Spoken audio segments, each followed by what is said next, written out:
الكلام قد قال الله تبارك وتعالى في شأن حبيبه إن الله وملائكته يصلون على النبي يا أيها الذين آمنوا صلوا عليه وسلموا تسليما اللهم صل على وسيدنا وشفيعنا وحبيبنا والطبيبنا والطبيب قلوبنا وقاسم رزقنا مولانا محمد آله وصحبه أجمعين أما بعد فأعوذ بالله من الشيطان الرجيم بسم الله الرحمن الرحيم كل نفس ذائقة الموت صدق اللہ العظیم۔ رب جل شانہ و عمن والہ کا ارشاد ہے کہ ہر متنفس جو اس دنیا میں آیا ہے اسے ایک دن موت کا مزہ لازمی طور پر چکھنا ہے۔ موت ایک ابدی حقیقت ہے، ایک اللہ کا بہت بڑا احسان ہے اس عالم کائنات پر کہ اگر سبھی لوگ زندہ رہیں تو نہ ان کے لیے غذا کا انتظام نہ ان کے لیے دوسری سہولیات ہو سکتی ہے۔ یہ ایک روٹین ورک ہے کہ لوگ آتے ہیں اور چلے جاتے ہیں، لیکن بعض احباب اپنی زندگی میں اس قسم کے انمٹ نقوش چھوڑ جاتے ہیں کہ وہ ہمیشہ یاد رہتے ہیں۔ اگر اس کائنات میں کسی ہستی کو ہمیشہ رہنے کا حق حاصل تھا تو وہ میرے آقا و مولا حضور نبی محتشم سرکار دو عالم صلی اللہ علیہ وسلم کی ذات اقدس تھی۔ آپ کو یہ اختیار دیا گیا کہ آپ اگر چاہیں تو اپنی امت میں رہیں، اگر آپ چاہیں تو ہمارے پاس آ جائیں۔ رب جل شانہ و عمن والہ کا یہ پیغام لے کر حضرت جبریل جب آقائے نامدار محبوب کردگار مولائے غمگسار خدا کے سچ پرستار نبیوں کے تاجدار روح الارواح و نور الانوار احمد مجتبیٰ ارواحنا فداء محمد رسول اللہ صلی اللہ علیہ وسلم کے پاس تشریف لائے تو آپ نے ارشاد فرمایا کہ میں رب جل شانہ و عمن والہ کا حلقہ چاہتا ہوں، لیکن اپنی اس امت میں رہنا چاہتا ہوں۔ میں اپنی موت سے اپنی امت کو یہ پیغام دینا چاہتا ہوں، جب باپ سے بیٹا جدا ہو جائے یا بیٹے سے باپ جدا ہو جائے، ماں چلی جائے یا بچی چلی جائے، شوہر کا انتقال ہو جائے یا بیوی کا انتقال ہو جائے یا باپ دادا کا انتقال ہو جائے یا اپنی اولاد کا انتقال ہو جائے تو کس طرح سے صبر کرنا ہے، کس طرح سے یہ کہنا ہے کہ قالوا انا للہ و انا الیہ راجعون، کہ ہم اللہ ہی کے لیے ہیں اور اللہ کی جانب ہمیں لوٹ کر جانا ہے۔ جبریل جب تشریف لائے تو حضور نبی محتشم سرکار دو عالم صلی اللہ علیہ وسلم نے پوچھا جبریل میری امت کا کیا بنا؟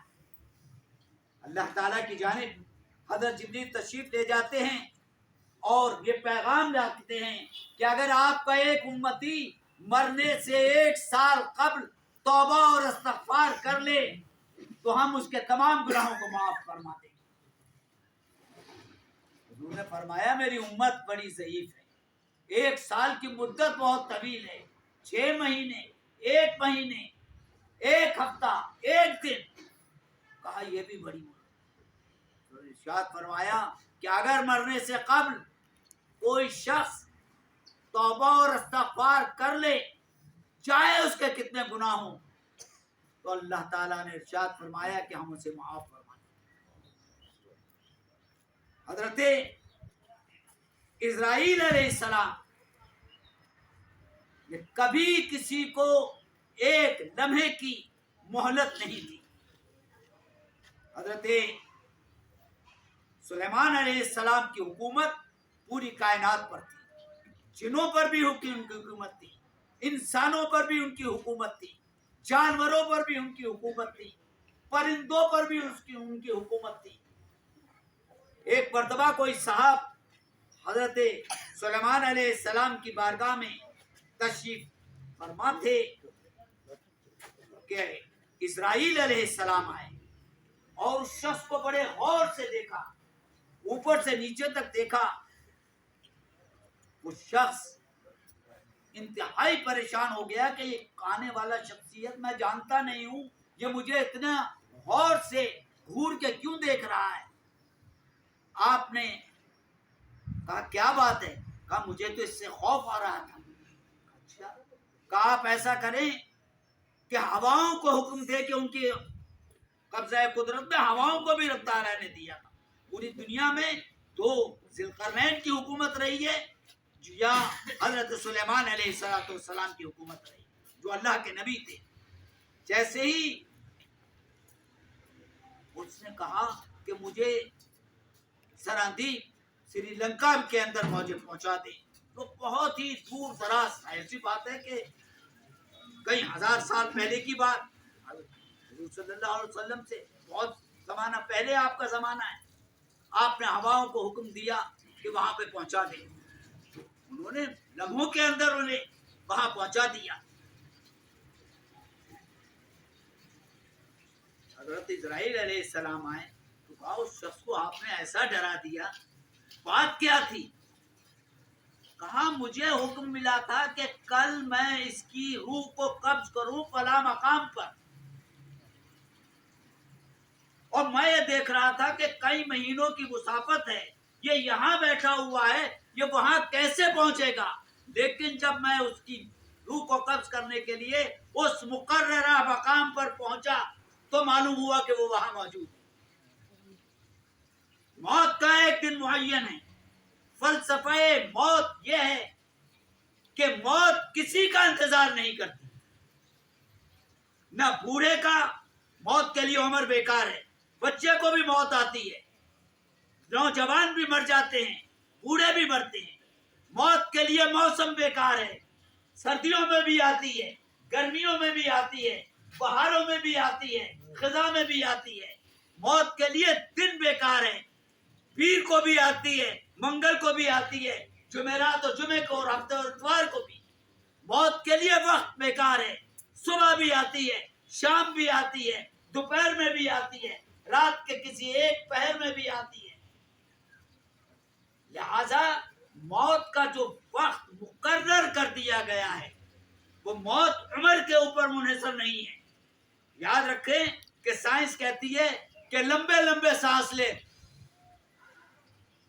آپ 1 منٹ کے اندر 60 سے زیادہ سانس لے لیتے ہیں، اور لمبے سانس لے تو 1 منٹ میں 2 یا 3. آپ کی عمر کا انحصار آپ کی عمر پر نہیں ہے کہ 50 سال ہے، 60 سال ہے، 70 سال ہے، 100 سال ہے، بلکہ آپ کے سانسوں پر ہے. یہ جو لمبے سانس لیتے ہیں کم سے کم سانس لیجیے، آپ کی عمر ذرا طویل ہوگی. اور جلدی جلدی سانس لیے جائیں تو ظاہر سی بات ہے کہ وہ آپ کے سانس ختم ہو جائیں گے. جگہ متعین ہے کہ کس مقام پر آپ کو موت آنی ہے. وہ جگہ متعین ہے جہاں آپ کو مدفون ہونا ہے. آپ کی مٹی کدھر کی ہے؟ کراچی میں ساری زندگی ہمارے ممتاز صاحب نے گزاری، تمام سروس وہاں مکمل کی، لیکن ان کو یہاں پر ان کی موت لے کر آئی تھی. موت زندگی سب سے بہترین محافظ ہے. موت سے ڈرنا نہیں ہے. ایک انسان کو موت کے لیے ملک الموت 4000 فرشتوں کے ساتھ آتا ہے. اکیلے ملک الموت کی یہ ہمت نہیں ہے کہ ایک انسان کی روح کو قبض کر لے.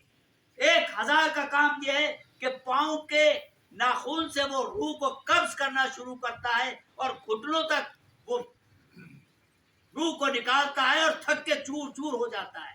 آپ نے خاندان میں بڑی بوڑھیوں کو دیکھا ہوگا کہ جب کوئی شخص سکرات کے عالم میں ہو، کومے میں ہو، پتہ نہیں کہ اس کو زندگی مل جائے یا پھر جائے، وہ بار بار پیروں کو ہاتھ لگاتے ہیں، اور جب دیکھتے ہیں کہ پیر بالکل ٹھنڈے ہو گئے ہیں، ابھی وہ بات کر رہا ہے لیکن اس کی گھٹنے تک روح نکل چکی ہے، تو وہ کہتے ہیں بھائی یاسین شریف پڑھو، ان کی مشکل آسان ہو جائے. ان کو اس کا اندازہ ہوتا ہے کہ روح نکلنا شروع ہو گئی ہے. ویسے تو پیر گرم رہتے ہیں، جسم انسان کا گرم رہتا ہے. دوسرے 1000 کا کام یہ ہے کہ گھٹنوں تک سے لے کر ناف تک کمر تک روح نکالتا ہے اور تھک کے چور ہو جاتا ہے.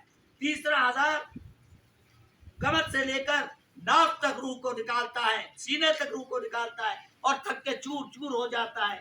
چوتھے ہزار کا کام یہ ہے کہ وہ سینے کے لے کے حلق تک روح کو نکالتا ہے.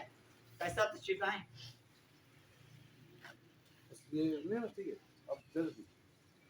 اور وہ بھی تھک کر چور چور ہو جاتا ہے. اور یہاں سے حلق سے ملک الموت ایک جھٹکا دیتا ہے جسے آپ آخری ہچکی کہتے ہیں. موت کی ہچکی نہیں, قدرت کا اس میں راز ہے. یہ شکستہ سانس دل کی آخری آواز ہے. اسی لیے غاسل کو حکم ہے کہ جسم پر جب غسل دینے لگے تو صابن کو ڈائریکٹ نہ لگائے, بلکہ وہ کپڑا لے کے ذرا سا جھاگ بنا لے اور آہستگی سے جھاگ کو اس کے بدن پہ مل کے صفائی کر دیں. اس لیے کہ 4000 فرشتوں نے اس کا کیما کیا ہے.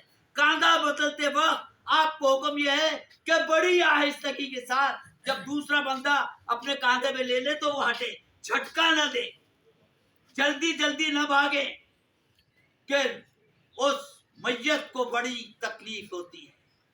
یاد رکھیں کہ جس مقام پر روح نکلتی ہے 40 روز تک وہ روح وہاں پر موجود رہتی ہے. وہ یہ دیکھ رہی ہوتی ہے کہ میرا بیٹا کیا کر رہا ہے, میری بیوی کیا کر رہی ہے, میری اولاد کیا کر رہی ہے, جس کے لیے میں نے اتنی دولت کمائی, اور وہ کس طرح سے گل چھڑے اڑا رہے ہیں. یہ انتظار کر رہے ہیں کب بابا جی جائیں تو اس دولت پر ہمارا قبضہ ہو جائے. تمام چیزیں چھوڑ کر جانا ہے, بغیچہ چھوڑ کر خالی زمین اندر سمانا ہے. آپ کے ساتھ صرف آپ کے اعمال جائیں گے. یہ نیک اولاد یاد کرے یا نہ کرے, اگر ان کو نمازی بنا دیا تو نماز کے لیے آپ اگر ہر نماز کے بعد اپنے والدین کے لیے 1 مرتبہ الحمد شریف اور 3 مرتبہ قل هو اللہ شریف پڑھ کے بخش دے تو آپ کوئی احسان نہیں کریں گے, ان کے احسانات کا بدلہ نہیں چکا دیں گے. لیکن آپ ان کو اگر روزانہ بھی یاد نہ کریں, قبرستان بھی نہ جائیں, ان کے لیے کچھ دے دلائیں بھی نہیں, کوئی فاتحہ درود بھی نہ کریں,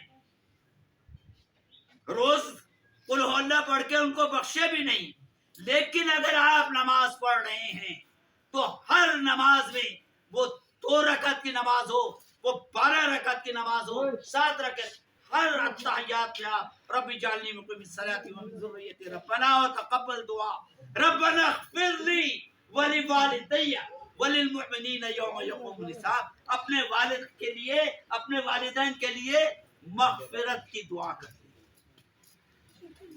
یاد رکھیں رسول اللہ صلی اللہ علیہ وسلم کی حدیث ہے کہ اگر کوئی شخص اپنے بوڑھے والدین کی جانب 1 مرتبہ محبت کی نظر ڈالتا ہے تو اسے 2 مقبول حج کا ثواب ملتا ہے. آپ حج کے لیے جاتے ہیں, آپ نماز پڑھتے ہیں, آپ صدقہ و خیرات کرتے ہیں, آپ روزہ رکھتے ہیں, اللہ تعالیٰ قبول کرے یا نہ کرے, آپ کی مقصد کیا ہے کہ لوگ مجھے حاجی کہیں, لوگ مجھے نمازی کہیں, روز مجھے صائم کہیں کہ روزہ رکھنے والا ہے بڑا. قبولیت کا انحصار آپ کی نیت پر ہے. انما الاعمال بالنیات. اگر آپ کی نیت صحیح ہے, ورنہ وہ آپ کے منہ پر پھینک مار دی جائے گی آپ کی عبادات. لیکن ایک محبت کی نظر اپنے والدین پہ ڈالنے سے